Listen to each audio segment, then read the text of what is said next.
Welcome everybody to the final lecture of 2019's OSA lecture series. Thank you all for coming. We've had a great year of lectures.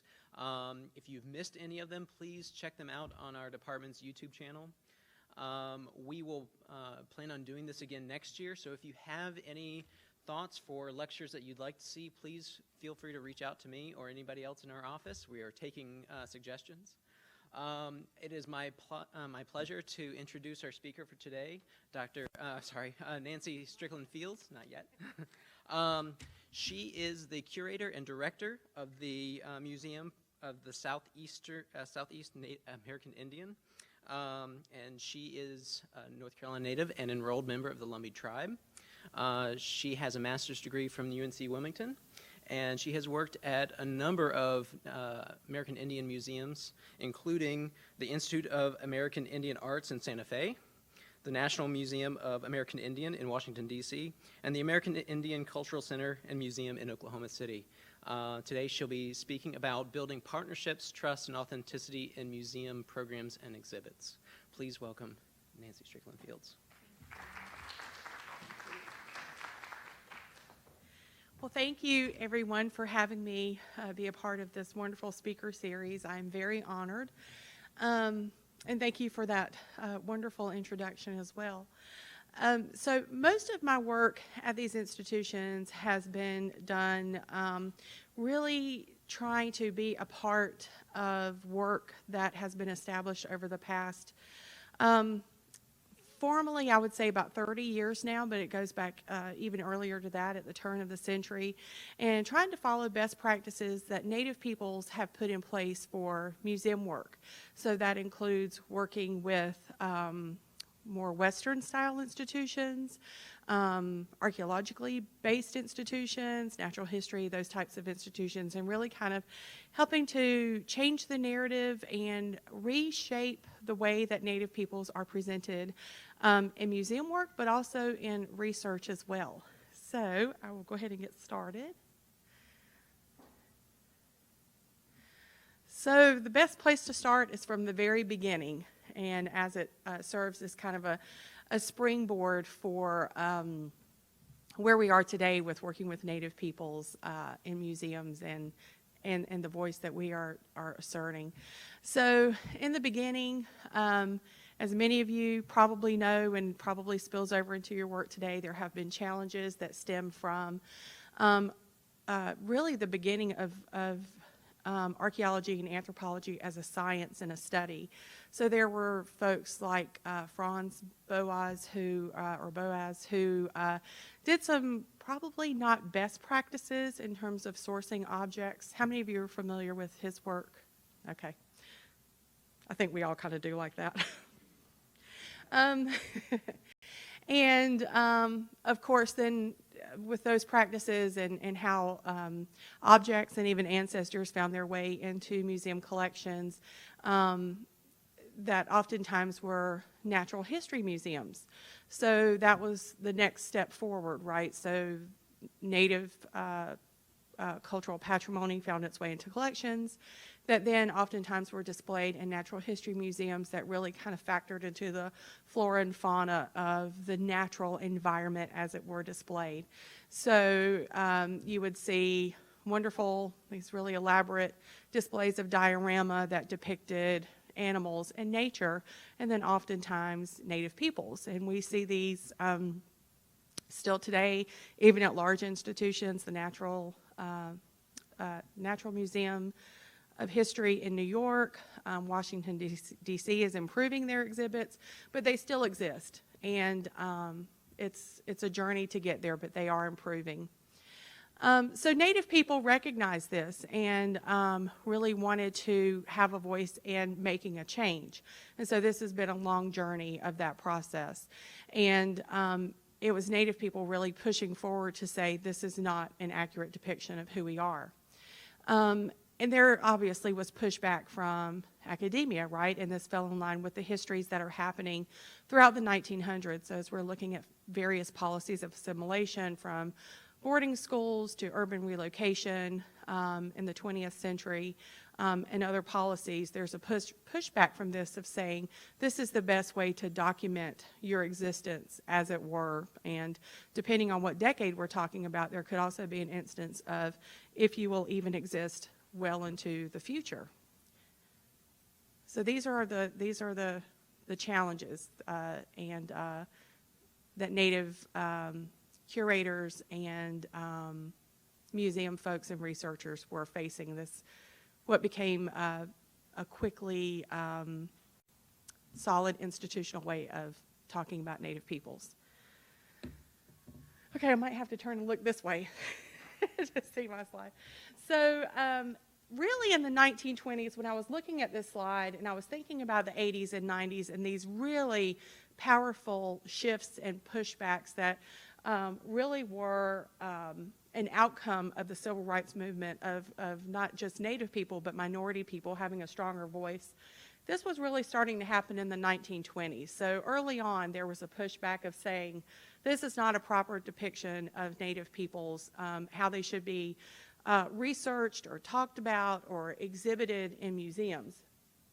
So looking back at the history, if we go back to the 20s, we can really look at Bacone College, which is in Muskogee, Oklahoma. We can look at the Santa Fe Indian School. Some of you are familiar with Dorothy Dunn. How many of you are familiar with Dorothy Dunn and her early art programs? Okay. Her program kind of backfired on her and actually empowered Native people. So that was an interesting outcome. And then the Kiowa Six, formerly known as the Kiowa Five, and of course the Institute of American Indian Arts. So the people that were the boots on the ground that were really pushing for change and really challenging scholars and academia of saying, no, this is not the way to be depicted, and really saying, how can we have a stronger role in telling our voice, especially through art, were folks like Dick West.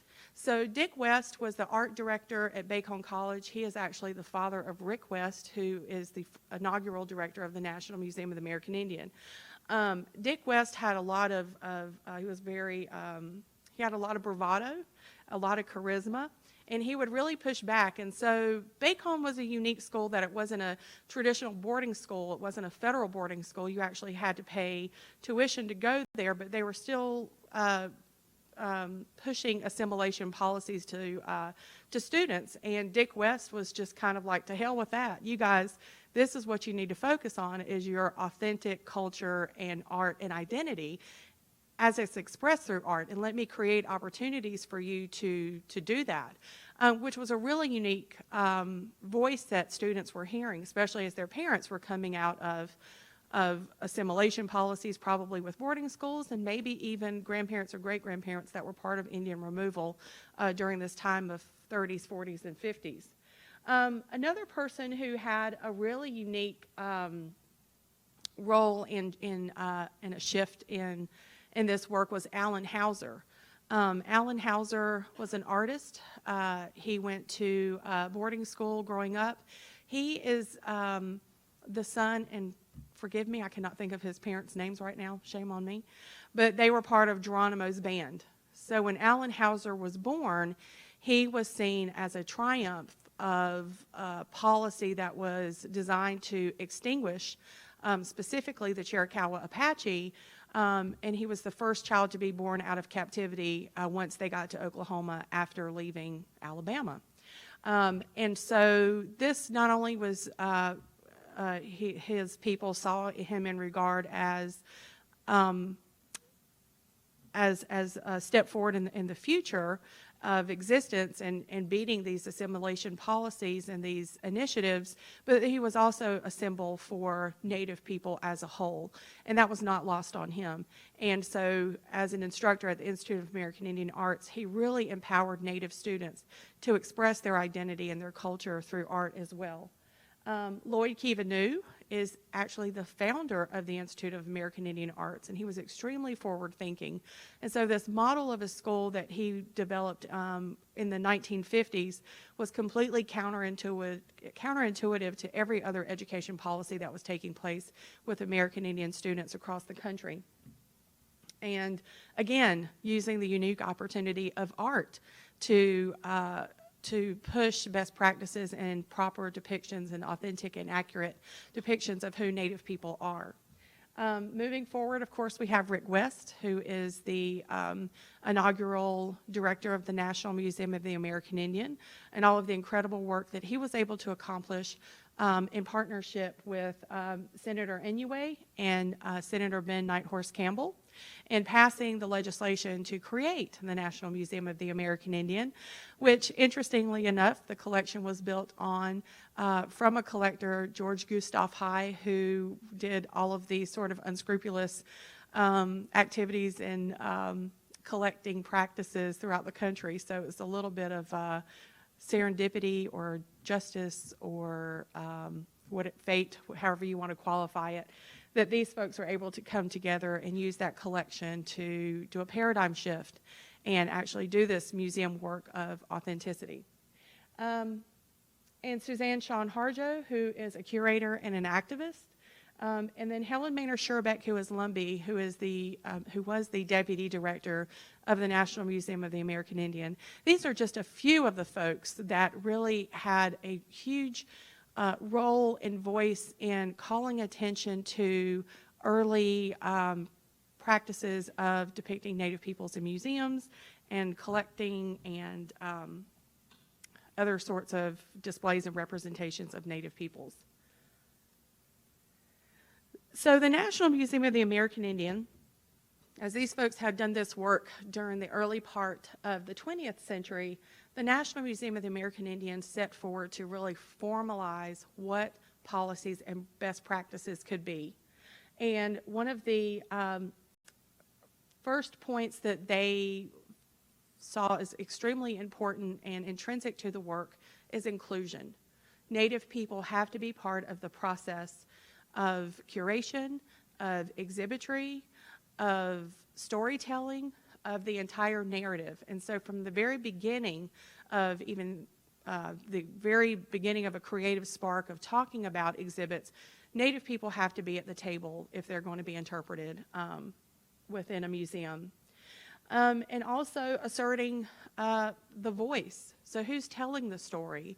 So if you're talking about a Native community or a collection of communities, their voice should be present. And as best as it can be, the exhibit should be in first person. So what that does is invites community curation. So that's another important element that they defined. And then also the importance of authenticity. Right, so one of the biggest things with authenticity is in the sheer representation of how Native people are depicted, so that they are vibrant and alive and thriving and not parts of the flora and fauna of the past or a vanishing race of people, or that there's a disconnect between their living culture and a culture of the past that sometimes are seen as disconnected. And oftentimes what that disconnection does is it says that these aren't the same people, and somehow the historic version of a people is more authentic than the present living cultures. So authenticity, bringing that authenticity and first-person voice to the curation and exhibits. And making sure that exhibits do not objectify Native peoples. So for instance, making sure that an exhibit about Pueblo pottery is not just about Pueblo pottery, that it includes the people, that they are not separate from the cultural elements that inform that art form itself. And other methods of objectification, we could go on and on about that, whether it's through gender or age or any of those factors. And so also what the National Museum of the American Indian did through their inaugural exhibits is that they demanded change. So what they did was cast a broad net, not just throughout the United States, but throughout the world, and said, these are the ways, the ones I've listed among many others, that change needs to happen with how Native people are depicted in museums. And also the type of boots on the ground work happens between scholars, academics, and community. And I preface that because really through the past few slides that we've talked about is that oftentimes this wouldn't happen at all. These conversations were not happening with Native peoples, and so you would see exhibits that were done that never had a Native person or a Native community be involved. They were never consulted about depictions of who they are. And if there's, for instance, a community that may not be surviving, a community that may be aware or have a connection to them, wasn't consulted either. So demanding change and even bringing Native people to the table was also very important. So the role of Native museums today, as the National Museum set a standard, and we see, and I'll talk about kind of three different, these are all interchangeable. So we'll talk about Native museums, non-Native museums, and then organizations and institutions that work with Native communities in some form of research, collections care, and how those things may or may not result in exhibitions. So in terms of the role of Native museums today, they're authentic and they're first-person storytelling. There are boundaries in cultural exhibits. So Native people have a voice, not just in Native museums, but ideally if they're at the table, part of cultural or community curation, where they can say it's not appropriate to display this object, or it's not appropriate to display this object in this way, or it's not appropriate to display this object or collection of objects outside of context. Let's add context to it. And or let's provide cultural protocol to prepare these objects to be on display in advance. And so I've been part of these meetings where I worked with collections in traditional institutions where you look across the table and you say, we need to have a ceremony for this collection of objects to prepare them to be on display for this certain time, and just kind of the looks across the table. This is probably in the early 2000s of like, oh my God, what does that mean? Every instance that I've been a part of that, everyone has been very accommodating and been very grateful to be part of this, but it is completely unheard of, right? If you have an object in the collection, an object or a collection of objects, you curate them, you put them on display, and this idea of cultural protocol or appropriateness is never part of the discussion. So that is a change that is slowly happening in non-Native museums, but it is happening, and it's definitely a standard within Native museums. And the incorporation of Native beliefs in collections care. So when you look at, for instance, the All Indian Pueblo Cultural Center in Albuquerque, they allow their collections, which Native people believe that Native collections are alive. They are an extension of our ancestors, or the artist or the maker who created them. So they allow them to be part of feast days, of ceremonies. I just saw something the other day, and I forget the curator's name. I want to say it was Mr. Horsecapture, I could be wrong, where he is of the opinion that collections need to be reactivated to stay viable. Because if they're not activated through ceremonies or things like that, then they are dying collections, which that's absolutely horrific. But he was playing with stick balls and just kind of throwing the ball just with another person in the collections room. Can you imagine? Even I get a little like, wait, what are y'all doing? But I mean, he had, I should have incorporated the video, it was on Facebook. So he had a stickball stick. He had the ball from the collection. It was on the floor. He picked it up. He tossed it across the room. Someone caught it.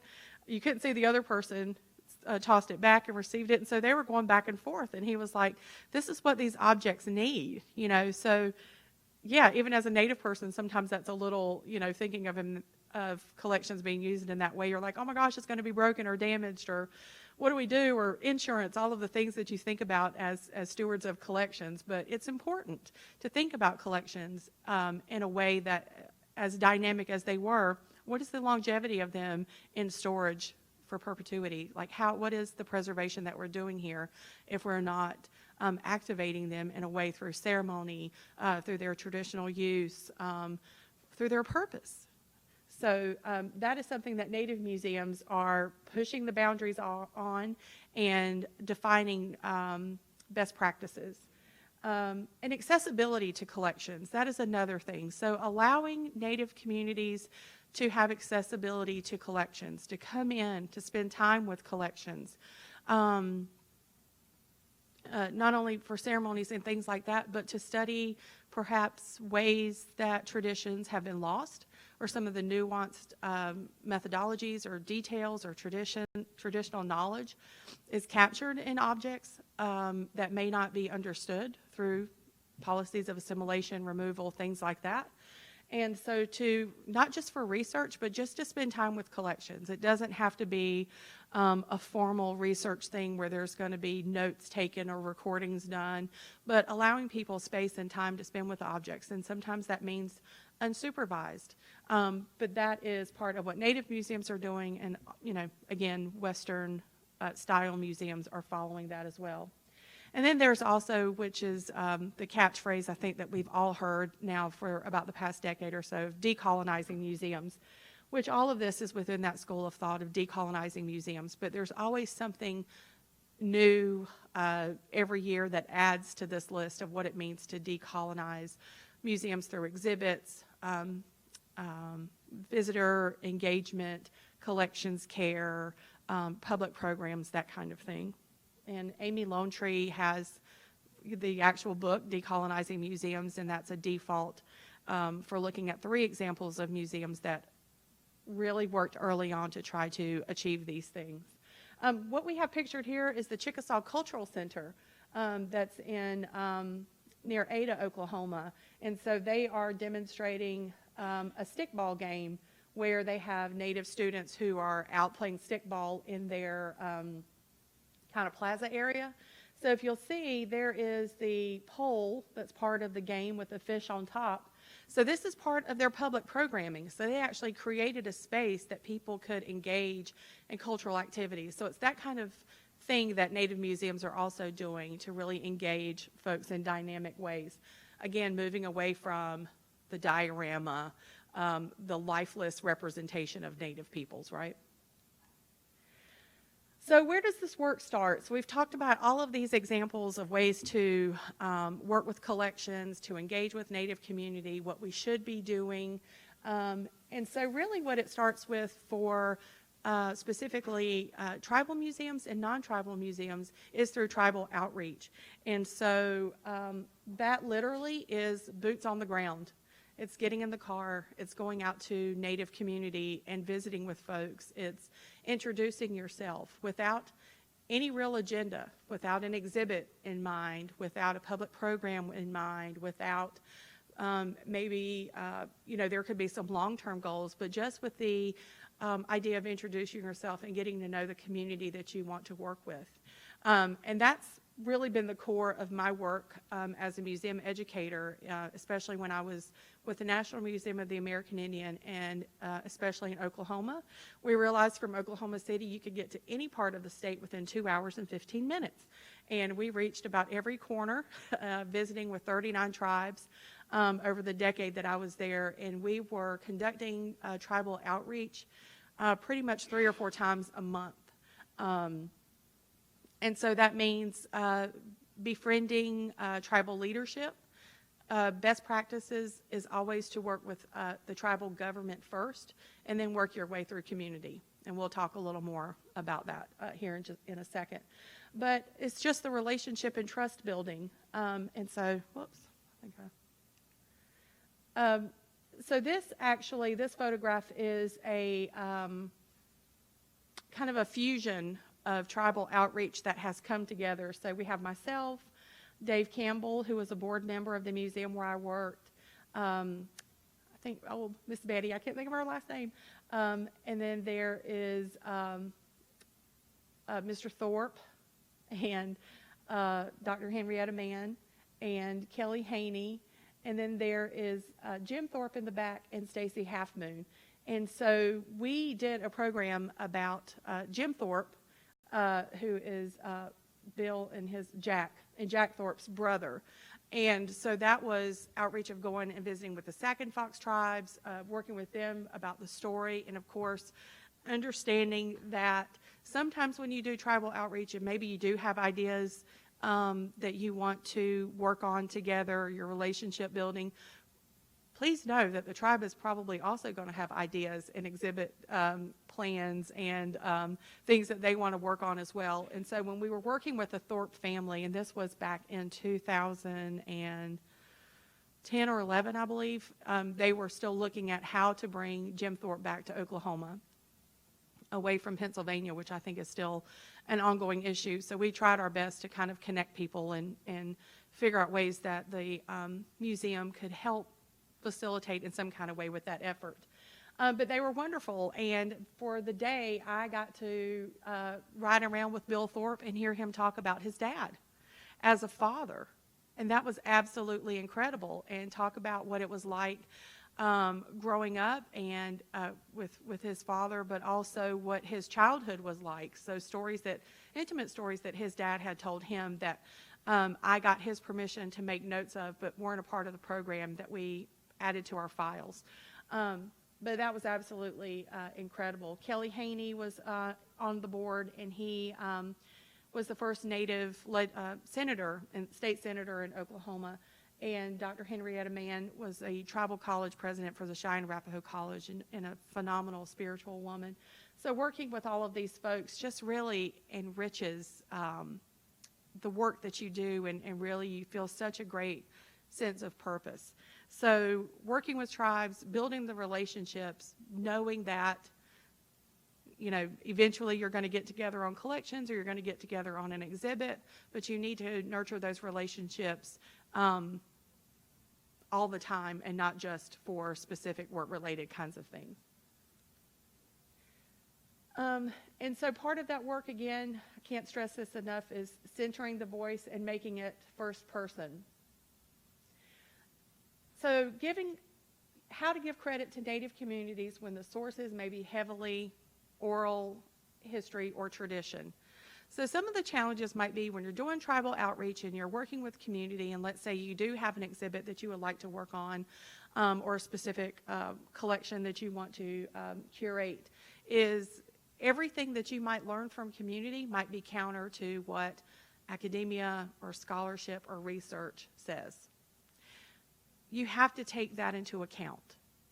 So for instance, when I worked at the Cultural Center, when we were looking at following a timeline of some of the tribes that were in Oklahoma, there were these theories that spoke to linguistic groups of where tribes could have come from, where they would have originated, how they got to homelands, and of course to Oklahoma.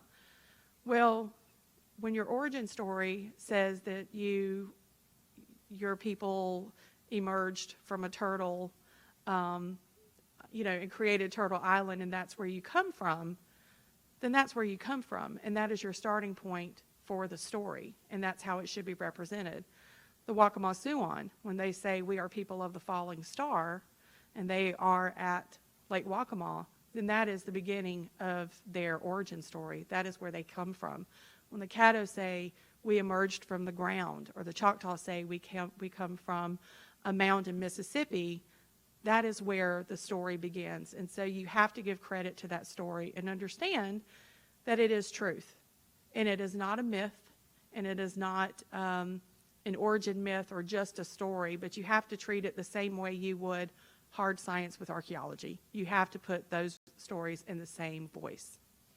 And obviously that is sometimes a challenge for scholars and academics and curators to follow that. I think that as best practices are changing and the things that we've talked about have been adopted in more Western styles of museums, that is a voice that is being centered and is really being given respect that it deserves and being put in the forefront of interpretation. So yeah, I'll use the example of the origin stories in the archaeological record. So the resulting work, this is an exhibit at the Seminole Museum in Florida. So resulting work is Authenticity and Facing Stereotypes. So Native museums and other museums moved away from primitive depictions and diorama of Native peoples to accurately representations of themselves. Native people feel proud and empowered through their stories and experiences. So I have to say at this point, as in these traditional roles of curator, archaeologist, anthropologist, these kinds of roles, again, can sometimes be so object focused and looking to science to give us all of this information, soil samples, what are other things that are around objects, what's evident on the object, and we lose sight of the knowledge that lives within people. When we were working on a collection, we curated a collection from the National Museum of the American Indian, and we shared some objects with a gentleman who was Ponca. His name was Albert Makes Cry. He lived just outside of Oklahoma City, and he was the choir director for the Methodist Church for like 70-some years. So when we went to his home to interview him, he was, at that time, I think 95, and very healthy, very spry. He dressed up, and his wife made kind of breakfast snacks for us that morning, and he was so excited. And we were joined by a Ponca Chickasaw gentleman named Brent Greenwood. And so Mr. Makes Cry was telling us these stories, and we were asking about certain objects. And when we would share photos with him, you could see kind of these light bulb moments where he was like, oh, okay, I think I remember that. I think I know what that is. And, the more he talked, the more he was able to recall. And so, and again, these were objects that were collected by George Gustav High way back, maybe in the 1890s, early 1900s. And so one photograph that we shared, and we were having a conversation about, he said, oh, yes, okay, I'm blood cleansed, so we can't touch blood. And he said, I remember this time when I was with my dad, and I think a cow had been killed, or maybe they were hunting and they were sourcing food. And he said, my dad told me, we're not supposed to touch blood, but in this circumstance, we had to as a way to get food. And so he said, we had to sing this song that would prepare us for slaughtering this animal. And he sang the song. And Brent said, I've never heard that song before. And he said, yeah, they don't sing it anymore. He goes, and I don't think I'm like the last surviving member of the Blood Clan, or there were very few of them. And he said, why does that not survive? Why have we not heard this song? And so you see this dynamic between the two of them. And he said, I think the last time I sang that song, my dad taught me. I was 5 years old. And he said, my dad died a few months after that. And he goes, so that had to be 90 years ago. And then Brent goes, wow, that's incredible. Again, why have we never heard this? And he said, no one's ever asked me. No one's ever engaged with me in a conversation like this before, where they've actually asked me about these things or created an opportunity. So it was a light bulb moment for Mr. Makes Cry to say, wow, this has been locked inside of me for 90 years, a memory that I haven't recalled in this long. And look at how much still survives. And that just opened the floodgates for our conversation. We ended up spending, I think, 7 hours with him and captured everything on camera. But again, creating these opportunities where Native people can feel proud of who they are. They can feel like they're accepted in these realms of academia and scholarship and museums, right? Because these are kind of sometimes deemed as off-limit institutions for Native peoples for various reasons, I'm sure we're all aware of. And so creating opportunities for people to share those stories and in a way that elevates who we are as Native people, what our experience is, what our history is, and that it is important beyond the objectification of objects through curatorial practices and exhibits. So Native museums and Native-centric museums work to set standards for exhibiting and scholarship focused on Native people and culture. So again, the great thing is that now it is expected that there are standards and best practices to follow, whereas 30 years ago, 40 years ago, essentially there was nothing. We saw the folks that were really boots on the ground trying to really assert change, and now it's here. So people can't say, well, we don't know, or we're not sure what to do. There are organizations like ATOM, Archives, Tribal Libraries, and Museums, that have standards that are articulated, as well as AAM. They're their Native Museum Professionals organizations that have articulated best standards for working with Native communities and collections. And then, of course, we talked about change the narrative, and then, correcting the history and perspective of Native history is what are the outcomes of exhibits and working with tribes and tribal inclusion. So the point of this slide is that there has been a tremendous amount of change, and it's absolutely wonderful. So partnerships, we talked about intentionally creating opportunities, demystifying museum work. So a lot of times when you go into Native communities to talk about exhibits or programs or research, Native people just don't know what to make of it.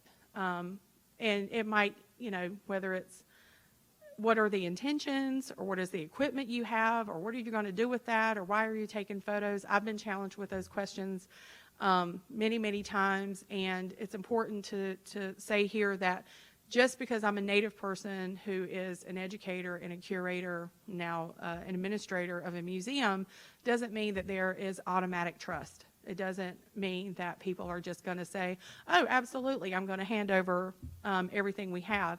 In fact, I know I'm leaning a little heavily on my career in Oklahoma, but one of our charges, which Stacy Half Moon was my boss then, and she was over tribal outreach, is that our goal was to tell the authentic story of the 67 tribes that were removed to Oklahoma and the 39 that remained today.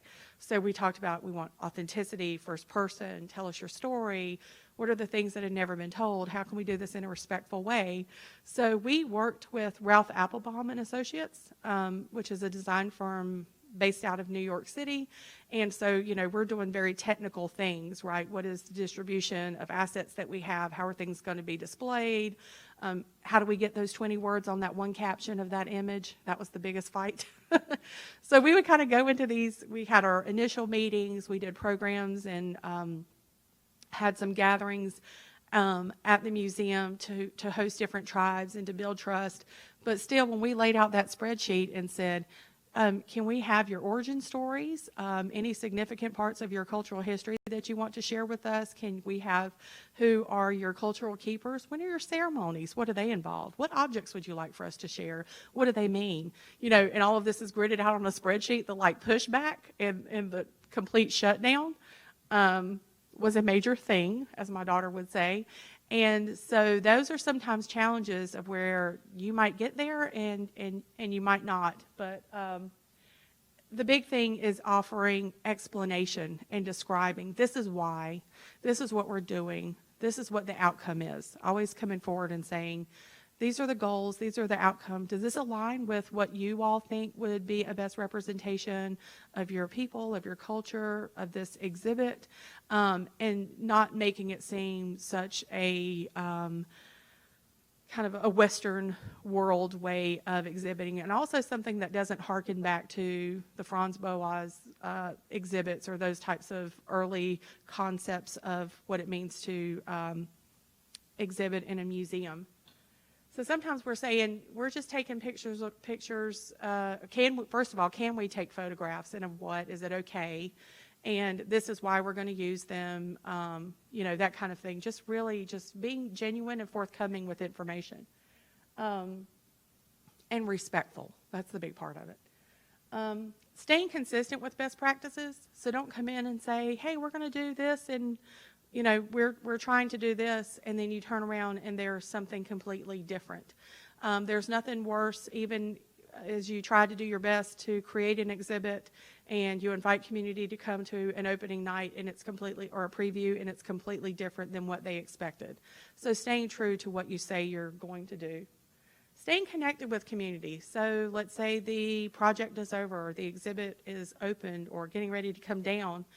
Don't lose touch. Again, you have to nurture those relationships. Whoops, I did it again, I don't know when. Listening. I think sometimes the biggest thing is, okay, we're scheduled for this meeting for, 2 hours. We've got to get back home. We got to get on the road kind of thing. And so you come in and you're talking through what your goals are for your work, maybe not really giving people an opportunity to just be patient and listen to what they have to say. Sometimes working with Native community and building that trust, it takes time. It takes time to listen and to actively listen to what a community is saying. And sometimes it's okay to not understand what they're saying. That might be intentional, but to listen and ask questions and have a real conversation and not be afraid to, even if you feel like there's a barrier of some kind between you, to actively listen and have a viable conversation so that you can be on the same page for the goals and the outcomes of your relationship and of the work that you're doing. So on the flip side of that, I will say, so this is all very kind of, this is what, now I'm putting on my my director's hat here. You also have to stay true to your mission, right? You have to stay true to the core function of the institution that you work for. So for instance, if you are curating, I'm totally making this up, if you're curating something about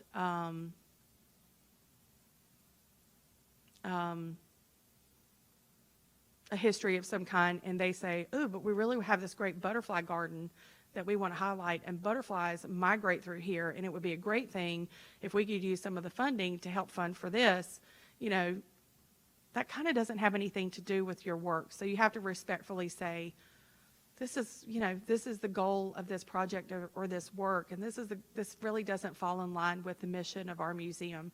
So it's not just a one-way street. As an institution, you do have a voice, and you can say, this is really more of what we have to stay centered around.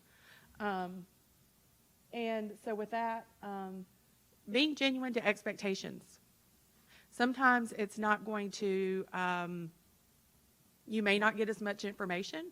You may not get as much insight because maybe that historical memory or that cultural memory or that culture itself doesn't survive the way it did at a certain point, and that's okay. You might go into a community, for instance, we have an archaeological collection at my museum that we don't know much about at all, even though it comes from our community. That's no fault on us, but that doesn't mean that we're not there and ready to partner with other folks that might have information that could then spark memories and or help create new cultural practices, which is another role that institutions can play. So just understanding what the expectation or tempering expectations with partnerships and working together. So self-care. This is actually something that that I added just this morning. Sometimes, and this is just very, very raw, sometimes tribal relations, politics, and agendas can often be difficult to navigate, and that's okay. That's just part of the work, and I think that goes for any group that you work with, right? There might be personality challenges. At the end of the day, we're all human beings, and at the end of the day, we're all trying to figure this out. And that's where being genuine with one another, being authentic in what we're doing, staying true to our institutions. But sometimes our best efforts can fall flat. Sometimes you just hit a roadblock and you can't move forward, and that's okay as well. And so it's important, again, to stay true to the mission of the museum or the institution. And sometimes you must give partnerships breaks as a way to ease relationships. I think that's true in work and life, right? So it's a balance. And then also know when to come back. You just don't want to go radio silent and just say, hey, this did not go down. We did not get off on the best footing, or, this is kind of not where the information we're gathering or the connection that we have or whatever the situation might be, like the curator and I aren't getting along or we're not having the best relationship. But that doesn't mean you can't come back and maintain those relationships and whatever that means. and know when to resume connections, and be patient. Again, this has been, when you look at Native peoples and museums, starting at 1890s during this Victorian era, curio cabinets, curiosities, as Western museums are developing, how Native people have been exhibited and displayed. There's a lot of pushback from Native community of saying, we've been betrayed, we don't want to be a part of that. You know, there have been some unscrupulous activities that have involved our ancestors and our objects. There traditionally hasn't been accessibility for us. We haven't had a seat at the table, our voice hasn't been heard, and it's not authentic. So it is really been a lot of incredible hard work, a lot of heart and genuine you know, goodwill to get to where we are today. And we still have a long way to go, but there's a lot of elements that we have to be aware of. And taking care of ourselves as museum professionals, as researchers, collections care folks, and as Native community, we just have to kind of be aware of these things as well. So I don't have all the right answers, but I do believe in conversation. So at this point, if we have, this is an art piece by Bunky Echohawk. I feel like this pretty much sums up most of my presentations. I put a lot of information out there to share, and I'm open to questions or conversations among our group. Anybody have any questions about anything I said, or your own stories? Well, you know, I had to come and say Yes, hello. thank you. Haven't seen you in a long time. Michelle Lanier, for folks in the room. I first of all just want to thank you. I heard some things today that remind me of some of the adventures that we're having with the Division of State Historic Sites. Some of those adventures you have been gracious enough to join us on the road toward better relationships and more inclusive interpretation. But I also heard some brand new things, and particularly about the historiography of how we even got here. I guess I wanted to hear, could you share with us, we know that you're a phenomenal resource to this department. You've increasingly become a great friend to many parts of the department. Are there other organizations, institutions around North Carolina that you would recommend that we reach out to, forge relationships with, seek advice from? Mm-hmm. So definitely the North Carolina Commission of Indian Affairs. Greg Richardson is the director of that department. Also the great work that they do over at the North Carolina History Museum with Emily Grant there, and also with tribal leadership. I think that tribes, by and large, are, when it comes to this kind of work, completely underutilized and really haven't been connected with as they should. There's also the Unity organization. There is an annual conference, a Unity conference that takes place every year that brings tribal community and leadership together through, I think it's 3 days, and there are workshops and different forums to connect and do some of that outreach with. So those are top of the head. UNCP, of course, Chapel Hill, Melinda Maynor Lowry at Chapel Hill is a wonderful resource. So I can actually try to put together a list of folks. Urban Indian Centers that are Metrolina Native American Association in Charlotte, the Cumberland County Native American Association in Fayetteville. I think there's the Triangle Association here in Raleigh. So yes, there are some other organizations. And the great thing is that everybody's interlinked. So you're going to get a lot of overlap in working with these organizations and community. Yeah, thank you. Anybody else? Does it sound that completely daunting? I had a question. Yeah. You mentioned some of the challenges involved with presenting maybe sometimes competing narratives about origins or the past and history and how we kind of accept those in kind of a museum space. In terms of, as an archaeologist, I'm always interested in how my work can either support or provide another kind of point on the map. How do we, if those two things are not congruous with one another, do you recommend, how do you go about presenting those? Do you present them as evenly weighted? Do you present them in ways that provides context for both, preferences one over the other? Is that something you do in consultation with the community, with the archaeologists? How do you balance those? So yes, thank you for that, because I don't want to suggest that archaeology has no place within Native community or that it's not accepted or appreciated or valued. We do, and I'm speaking as a Native person, archaeology is extremely important. I mean, there is so much that has been lost. And I mean, also, when you look back, we're sometimes talking 1,000 years, sometimes we're talking a couple of thousand years, on and on and on. Humanity doesn't retain that memory per se. Pieces of it carry forward, but not an intact record. So there is appreciation for archaeology. There is inclusion for archaeology.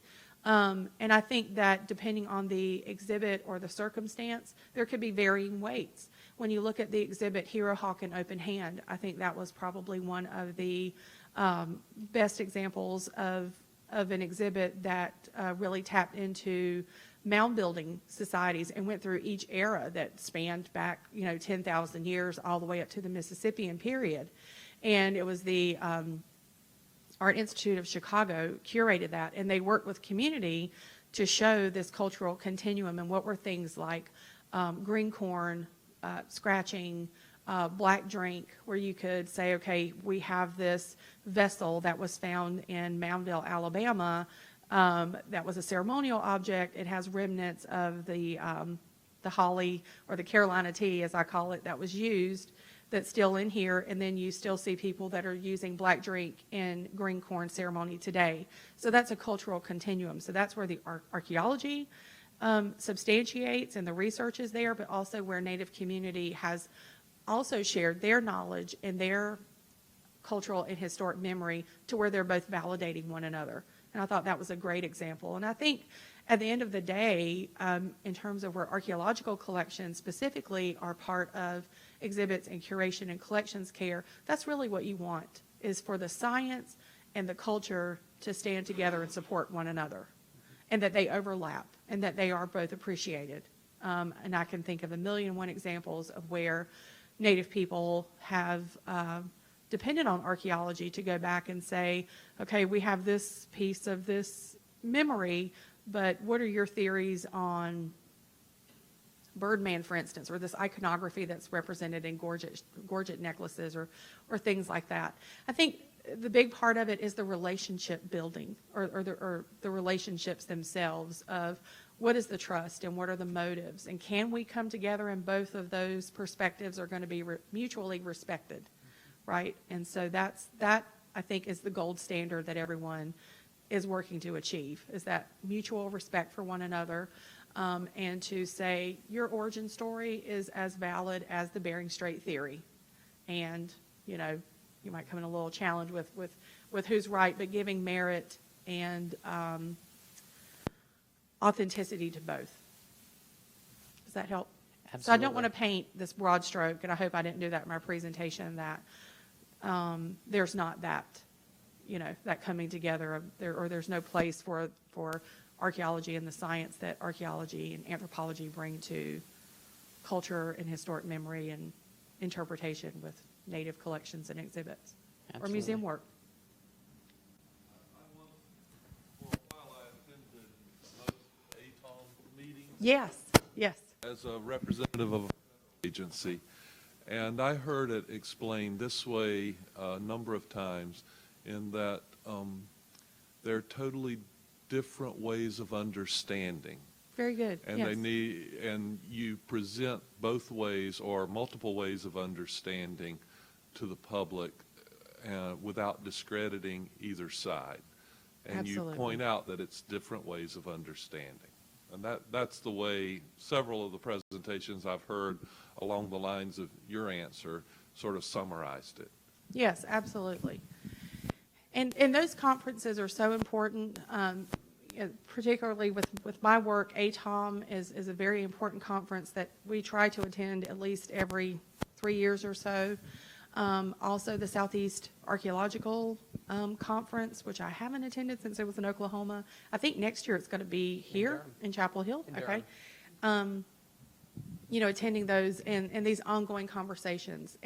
But the big thing too is we're just changing the course, right? We are kind of continuing to move forward and not necessarily correct the past per se, but establish best practices and how we can move forward and not repeat the past in terms of museums and exhibits.